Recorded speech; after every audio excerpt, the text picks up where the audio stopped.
Nadie se casa pensando en el día en que va a firmar un divorcio.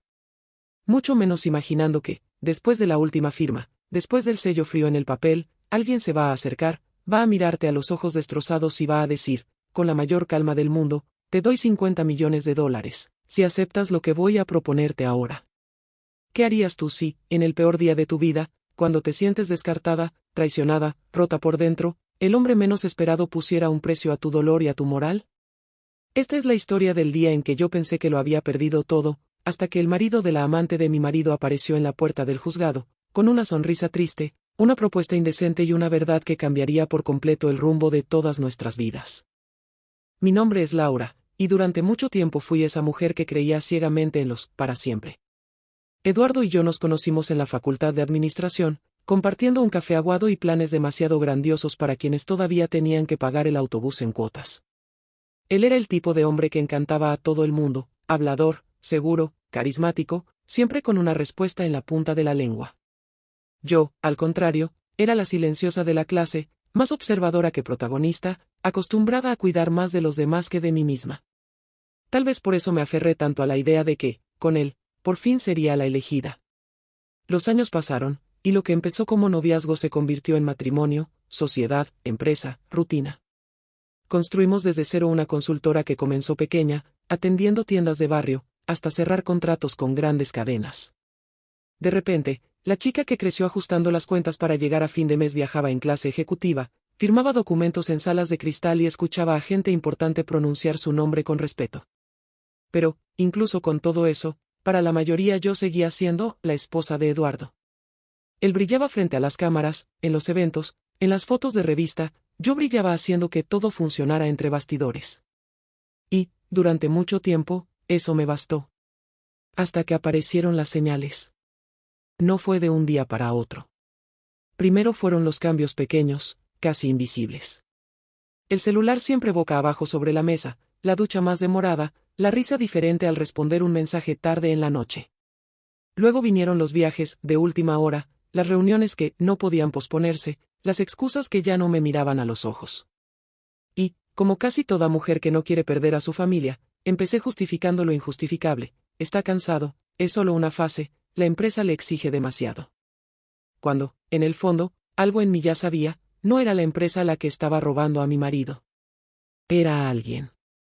El golpe final llegó un viernes por la noche, de la forma más cruel y más simple que existe, una notificación accidental en la tablet de la empresa, olvidada en casa.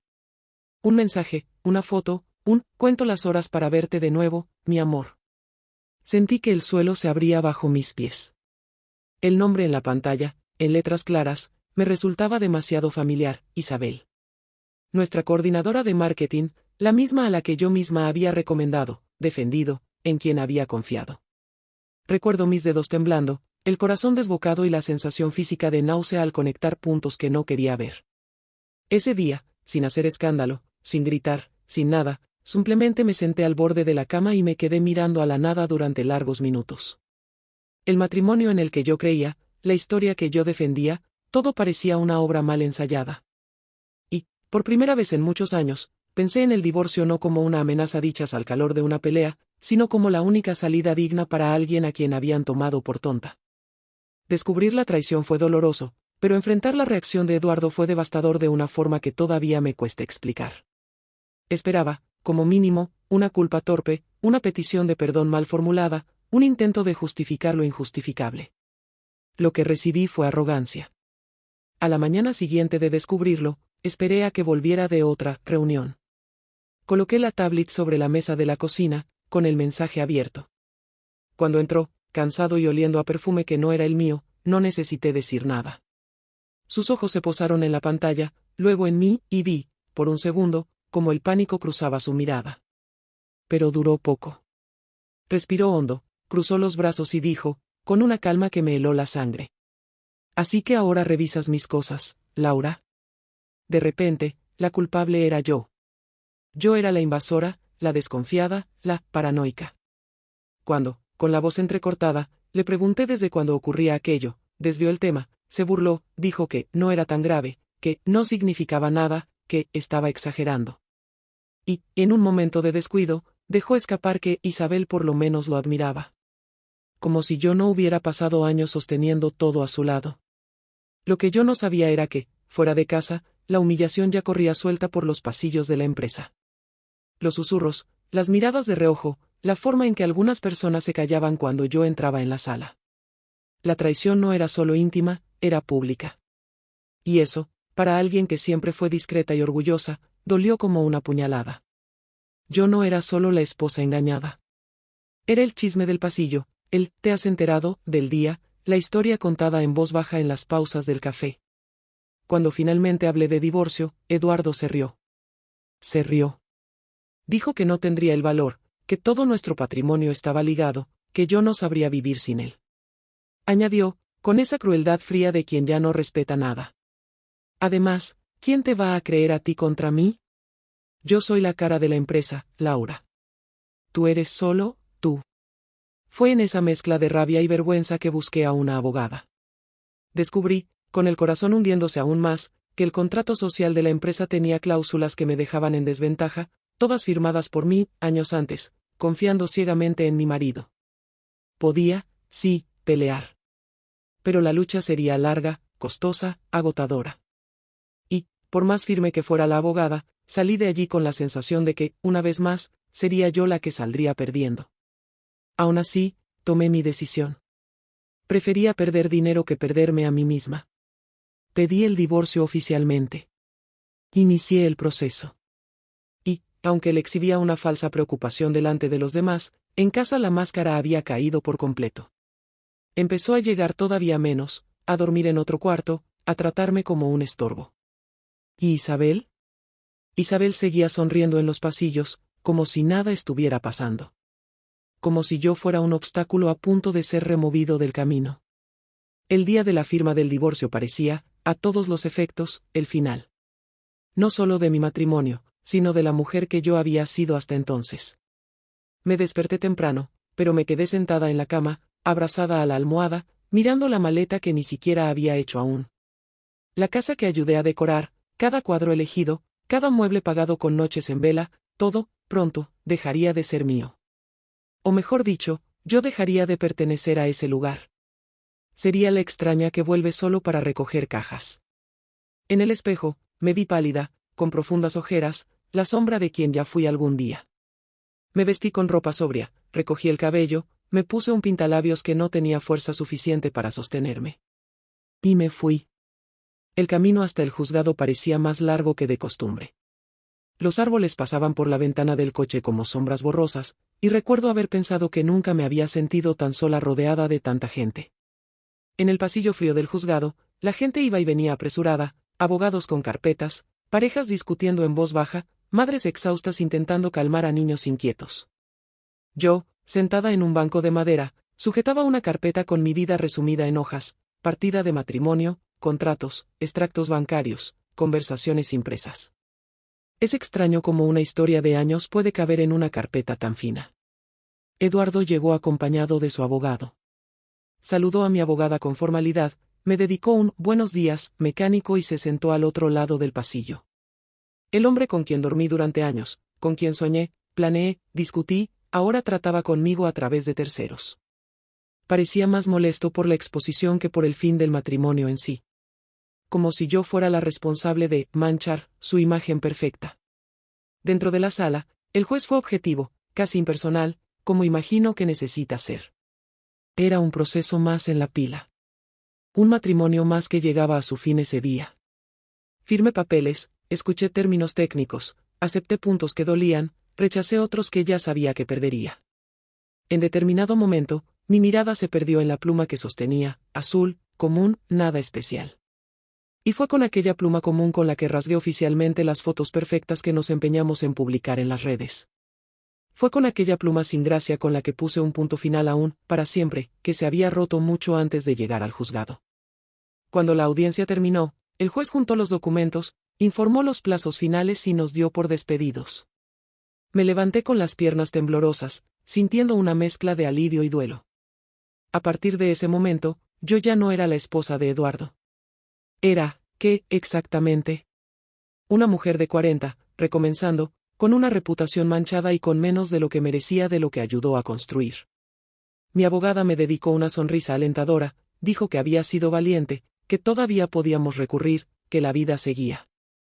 Asentí, le di las gracias, pero por dentro estaba demasiado cansada para pensar en batallas. Solo quería irme, darme una ducha caliente, y si fuera posible, dormir una semana entera. Fue entonces cuando, al salir de la sala y cruzar el pasillo hacia la salida, vi a alguien apoyado en la pared, observándome como si me estuviera esperando. Era un hombre al que ya había visto algunas veces, pero nunca tan de cerca. Alto, bien vestido, traje impecable, pero lo que llamaba la atención no era el dinero estampado en su forma de vestir, era el cansancio en sus ojos. Parecía algunos años mayor que yo, con mechones de pelo gris que le daban un aire más serio. Cuando nuestras miradas se cruzaron, dio un paso al frente. Y el mundo, que ya estaba extraño, a punto de desmoronarse, giró un poco más. Porque sabía quién era. Rafael. El marido de Isabel. Ya había oído su nombre en conversaciones sueltas, en reuniones, en elogios exagerados de la propia Isabel. Rafael era empresario del sector inmobiliario, alguien que no necesitaba para nada de nuestra empresa, pero que se había acercado por causa de su esposa, que adoraba el mundo del marketing. En mi cabeza, él siempre fue solo una figura distante, un rostro en fotos de eventos, un nombre mencionado en cenas. Nunca me había detenido a pensar qué sentía él, qué vivía él. Cuando se acercó, en aquel pasillo del juzgado, mi primera reacción fue de defensa. Todo mi cuerpo se puso tenso, y pensé en pasar de largo, fingir que no lo había visto. Pero levantó la mano, en un gesto contenido, y habló en voz baja, demasiado educado para el lugar en el que estábamos. Laura. El sonido de mi nombre saliendo de la boca del marido de la amante de mi exmarido tuvo un impacto extraño en mí. Asentí, sin saber si debía responder. Él se acercó un poco más, manteniendo una distancia respetuosa, y continuó. Perdona, sé que no es el mejor momento. Pero necesitaba hablar contigo. Miré alrededor, confundida, intentando entender si aquello tenía sentido. Eduardo ya se había ido, demasiado rápido, como si quisiera borrar ese capítulo de su vida lo antes posible. Mi abogada atendía una llamada al final del pasillo. Rafael y yo estábamos, de repente, en una especie de burbuja silenciosa en medio del caos. No tengo nada de qué hablar contigo, respondí, más dura que segura. Si es sobre ella, quédate tranquilo. Ella es libre. Él también. Acabo de firmar eso. Rafael respiró hondo, con los ojos brillando, no de rabia, sino de algo que tardé en reconocer, dolor. Yo también acabo de firmar, Laura, dijo, y recién entonces reparé en la carpeta en su mano. Mi divorcio con Isabel fue homologado hoy. Por un instante, no supe qué sentir. Una parte de mí casi quería reírse de la ironía, esa mujer que destruyó mi matrimonio también había destruido el suyo. Pero otra parte, la más humana, solo veía un matrimonio más en ruinas, más vidas destrozadas. Entonces, ya está, respondí, seca. Cada uno sigue su camino. Él me miró más profundo, como si estuviera midiendo hasta dónde podía llegar. Luego habló despacio. No estoy aquí por ella, Laura. Estoy aquí por los dos. Porque, nos guste o no, nos pusieron del mismo lado de la historia, contra las mismas personas. Las palabras se quedaron suspendidas en el aire. Los dos. El mismo lado. Yo no quería tener nada en común con él. No quería sentirme parte de un club de traicionados. Solo que Rafael no parecía estar allí para discutir o buscar consuelo. Había algo más denso en su mirada, algo calculado, pero no frío. Sé más cosas de las que te imaginas, continuó. Sobre lo que ellos hicieron. No solo con nuestro matrimonio, sino con el dinero, con la empresa, con la gente que depende de ustedes. Fue la primera vez, en mucho tiempo, que la palabra, empresa, volvió a dolerme de otra forma. Yo estaba tan enfocada en la traición conyugal que no había pensado en la traición profesional, moral, legal. ¿Qué quieres decir con eso? Pregunté, con la voz más baja. Miró hacia el final del pasillo, como si temiera ser escuchado, y luego volvió a mirarme. Este no es el lugar para esta conversación. Quería pedirte un café. No hoy. No ahora. Sino, esta noche. Un lugar discreto, solo tú y yo. Te prometo que no voy a hacerte perder el tiempo. Abrí la boca para negarme, por reflejo. Lo último que quería era sentarme en una mesa con el marido de la amante de mi exmarido para hablar de lo que fuera. Pero, antes de que pudiera decir algo, añadió: Laura, puedo probar que Eduardo e Isabel desviaron dinero, manipularon contratos y usaron tu nombre en operaciones que pueden comprometerte. Si sales de esta historia solo con el corazón roto, vas a salir ganando. Pero ten por seguro, ellos no van a detenerse aquí. La rabia que venía intentando contener se movió dentro del pecho, mezclada con miedo. Si él tenía razón, yo podía ser no solo la traicionada, sino la cabeza de turco perfecta. ¿Por qué te importa?, pregunté, entornando los ojos. Tienes dinero, poder, alternativas. ¿Por qué no simplemente te libras de ella y sigues con tu vida? Rafael dudó un breve segundo, como si estuviera eligiendo las palabras. Porque no todo es tan simple como parece, Laura. Y porque esta historia no va solo de traición. Va de justicia. Y de una oferta que, te prometo, nunca imaginaste recibir. Me entregó una tarjeta, con la dirección de un restaurante discreto y un horario escrito a mano. Y, antes de que pudiera rechazarlo, se alejó con un gesto breve. En ese momento, aún no sabía que, al aceptar aquel encuentro, pondría no solo mi futuro, sino mis convicciones morales a prueba. Y que una propuesta de $50 millones tendría mucho menos que ver con el dinero, y mucho más que ver con quién era yo de verdad. Pasé el resto del día en un estado de suspensión. Volví a casa como quien vuelve de un funeral. Apagué el celular, evité mensajes, no le conté a nadie sobre el encuentro acordado. Yo misma no sabía si iría. La imagen de la tarjeta en mi mano parecía la invitación a otro tipo de infierno. Por la noche, me encontré de pie frente al armario, sin saber qué ponerme. No era una cita romántica, no era una reunión de negocios. Era, ¿qué? ¿Una conversación entre dos sobrevivientes del mismo naufragio? Me puse algo neutro, pantalón oscuro, blusa sencilla, un abrigo que me abrazaba. Cogí la tarjeta, miré la dirección y, antes de que el valor se me escapara, pedí un coche por aplicación. El restaurante era pequeño, discreto, de luz tenue y pocas mesas ocupadas. Rafa estaba en un rincón reservado, ya sentado, con un vaso de agua delante. Al verme, se levantó, como un caballero de otra época, y me acercó la silla. El gesto educado no combinaba con lo absurda que era la situación. Gracias por venir, dijo, sincero. No me lo agradezcas todavía, respondí, intentando mantener una barrera. Solo vine porque hablaste de pruebas y de mi reputación en riesgo. Asintió, abrió una carpeta que estaba a su lado y puso algunos documentos sobre la mesa. No eran hojas sueltas. Eran informes, extractos, capturas de pantalla de conversaciones, contratos con firmas que conocía demasiado bien. Contraté a un auditor privado hace algunos meses, explicó. Cuando empecé a sospechar que Isabel estaba diferente, pensé que era solo otra persona. Pero luego noté que pasaba demasiado tiempo, trabajando, con tu marido, incluso cuando la empresa no tenía demandas que lo justificaran. Fue el auditor quien descubrió el resto. Mientras hablaba, yo hojeaba las páginas, sintiendo el estómago encogerse. Allí estaba mi nombre en autorizaciones de transferencia que no recordaba haber firmado, movimientos hacia cuentas pantalla, contratos con cláusulas abusivas, todo perfectamente planeado para que, en caso de una investigación, las salpicaduras cayeran sobre mí y no sobre ellos. Te usaron, Laura, dijo Rafa, con voz grave.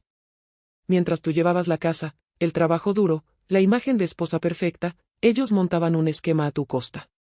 Si algún día esto saliera a la luz, ¿adivina quién sería la responsable, descuidada? Una mezcla de rabia, asco y humillación me subió a la garganta. Eduardo no solo me había traicionado como mujer. Me había puesto como escudo jurídico de su propio delito. ¿Qué quieres de mí?, pregunté, luchando por mantener la calma. ¿Por qué me estás mostrando esto? Fue entonces cuando lo dijo. Con una tranquilidad que contrastaba con el peso de las palabras. Quiero proponerte un acuerdo. Te doy $50 millones si aceptas ayudarme a hundirlos. Guardé silencio unos segundos, segura de lo que acababa de oír, pero incapaz de reaccionar. 50 millones. Era una cifra tan grande que parecía no caber en la mesa, ni en la sala, ni en mi cabeza. Era más de lo que yo, viniendo de donde vengo, habría osado soñar en toda una vida. ¿Hundirlos? ¿Cómo?, pregunté, al fin. Yo tengo recursos, contactos, acceso a información. Pero tú tienes algo que yo no tengo, respondió. Eres socia formal de la empresa. Estuviste dentro. Conoces las rutinas, los atajos, los secretos. Con tu testimonio, con los documentos que puedes conseguir, podemos abrir un proceso penal y civil contra ellos, recuperar dinero, poner a cada uno en su sitio. Lo miré, intentando entender dónde terminaba la justicia y empezaba la venganza en aquella propuesta. 50 millones para convertirme en la pieza principal de un ajedrez peligroso. No necesito dinero, continuó, antes de que yo respondiera. Mi patrimonio es más que suficiente para vivir 10 vidas. Pero necesito paz. Y necesito asegurarme de que lo que Isabel me hizo a mí, y lo que Eduardo te hizo a ti, no vuelva a repetirse con otras personas. Quiero que paguen. De verdad. Hasta el final. ¿Y por qué pagarme esa cantidad absurda? Cuestioné, con la voz quebrada. ¿Qué es exactamente lo que estás comprando? Me miró a los ojos, sin desviar la mirada. Estoy comprando tu valentía. Tu tiempo. Tu disposición para enfrentar un proceso largo, doloroso, lleno de exposición. Sé que ya estás cansada, herida. No quiero que, al final de todo, salgas con las manos vacías mientras ellos pierden lo que merecen. 50 millones no compran lo que has pasado, pero pueden darte libertad para recomenzar sin miedo. La propuesta era tentadora más allá de cualquier medida. Dinero suficiente para no volver a preocuparme por cuentas, por trabajo, por dependencia de ningún hombre.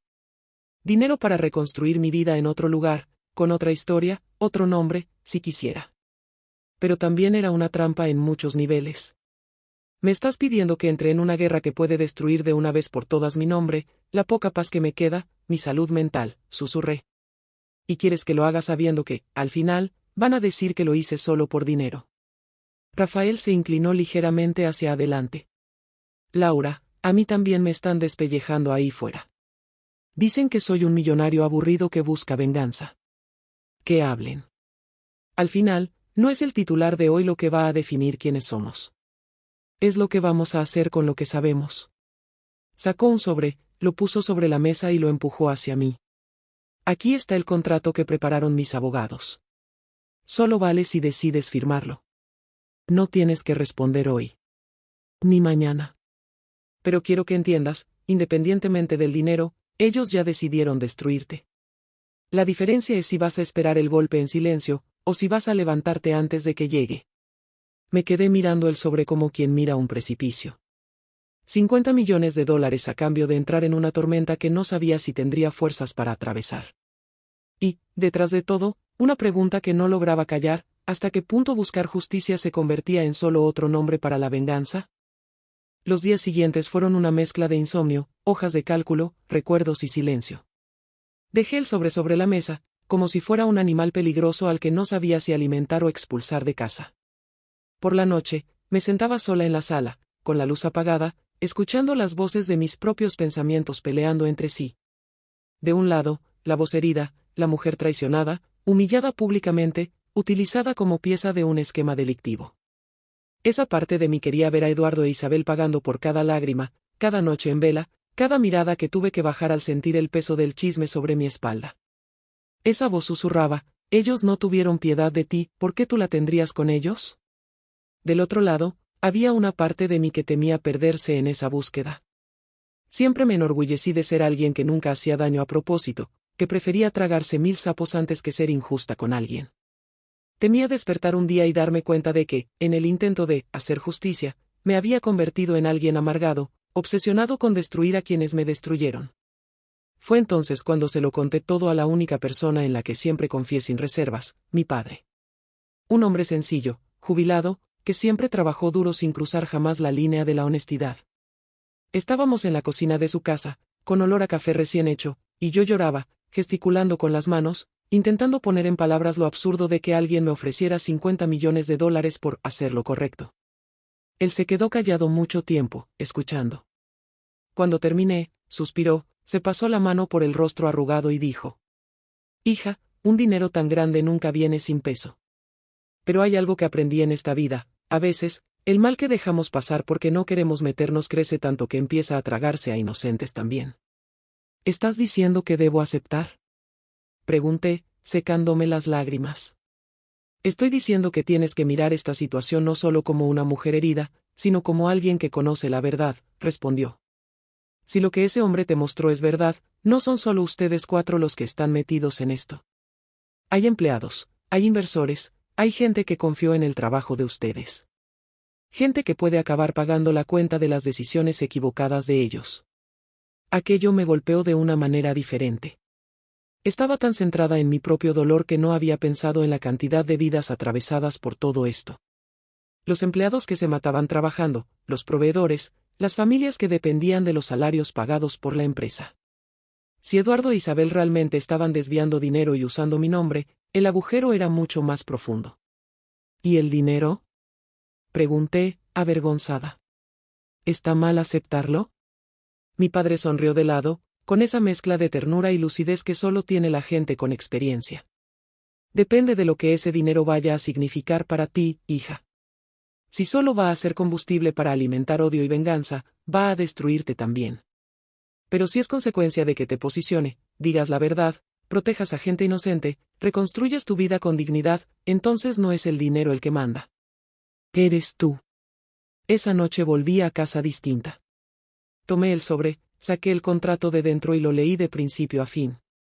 Me reuní con Rafael algunas veces más, no en restaurantes elegantes, sino en salas discretas de oficina, con abogados, auditores, gente que hablaba en términos que tuve que aprender a la fuerza.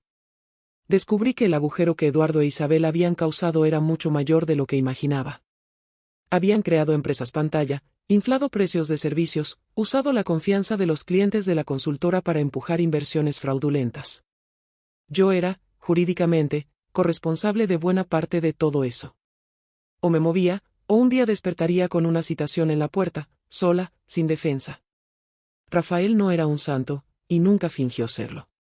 Pero, dentro del juego sucio que Eduardo e Isabel montaron, él había decidido tomar un lado. Y, por extraño que fuera admitirlo, su lado, esta vez, era el mío. Al final, la decisión no la tomé pensando en los 50 millones. La tomé el día que visité discretamente a una antigua empleada de la empresa, despedida sin explicación meses antes.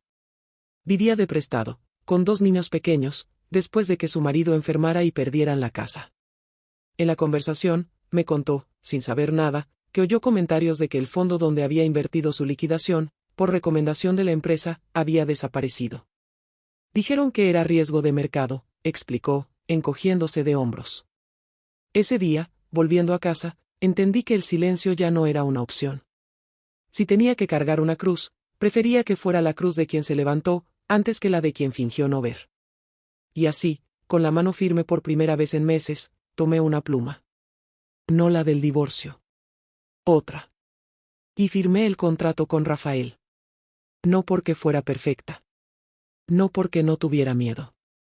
Sino porque, en ese momento, elegí creer que buscar justicia, aunque doliera, era la forma de no dejar que la peor versión de Eduardo e Isabel ganara.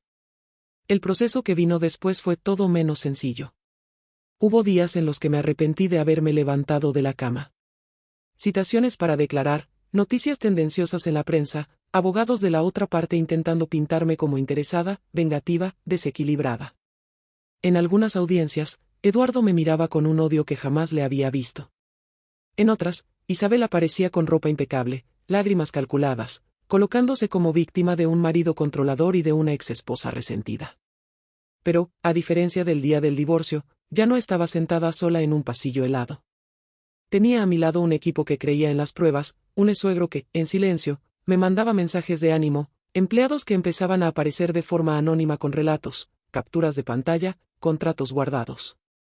La verdad, por más que intentaran taparla, comenzó a asomar por las grietas. En uno de los momentos más duros, cuando un periódico publicó una nota llamándome la exesposa sedienta de dinero, me derrumbé. Llamé a Rafael furiosa, diciendo que no quería nada más, que prefería renunciar a todo antes que seguir viendo cómo arrastraban mi nombre. Él escuchó pacientemente y luego dijo: Laura, a mí también me están crucificando ahí fuera. Dicen que soy un millonario aburrido buscando venganza. Deja que hablen. Al final, no es el titular de hoy lo que va a definir quiénes somos. Es lo que vamos a hacer con lo que sabemos. Los meses se transformaron en más de un año. El proceso penal avanzó. Peritajes comprobaron los desvíos. Clientes engañados empezaron a organizarse. El nombre de Eduardo, antes celebrado en charlas motivacionales, pasó a ser susurrado con incomodidad. El de Isabel, antes asociado a campañas creativas, empezó a aparecer en listas de investigaciones. Cuando salió la primera sentencia, estaba en casa, sentada en la misma mesa donde, meses atrás, el sobre con la propuesta había aterrizado por primera vez. El juez reconoció la responsabilidad de ambos por los delitos financieros, determinó el bloqueo de bienes, la devolución de dinero a los inversionistas, restricciones profesionales. Mi nombre fue citado, sí. Pero no como cómplice. Como cooptada, manipulada, testigo clave que decidió colaborar. Sí, el acuerdo con Rafael se cumplió. Los 50 millones se depositaron en un fondo a mi nombre, con cláusulas que me ataban legalmente a una serie de responsabilidades. Una parte del valor se destinaría a un fondo de compensación para los perjudicados, otra parte se invertiría en proyectos de educación financiera para poblaciones vulnerables, y solo el resto sería de libre disposición para mí. Acepté todas las condiciones. No quería que ese dinero fuera un premio por mi dolor. Quería que fuera, de alguna forma, parte de la reparación. Meses después, sentada en una sala sencilla, dando una charla a un grupo de mujeres que soñaban con abrir sus propios negocios, me di cuenta de algo que me hizo temblar por dentro. Ya no era la esposa de Eduardo, ni la engañada del juzgado, ni el titular malicioso del periódico. Era Laura. La mujer que lo había perdido casi todo, y que, en medio de las ruinas, descubrió quién era en realidad. Un día, al salir de esa charla, me encontré a Rafael en la puerta. Había ido sin avisar, se quedó al fondo de la sala, escuchando en silencio. Al acercarse, me entregó un sobre pequeño. Dentro no había dinero, ni documentos. Había una carta breve. Laura. Cuando te hice aquella oferta, allá atrás, pensé que estaba comprando valentía. Después de todo lo que vivimos, entendí que la valentía no se compra.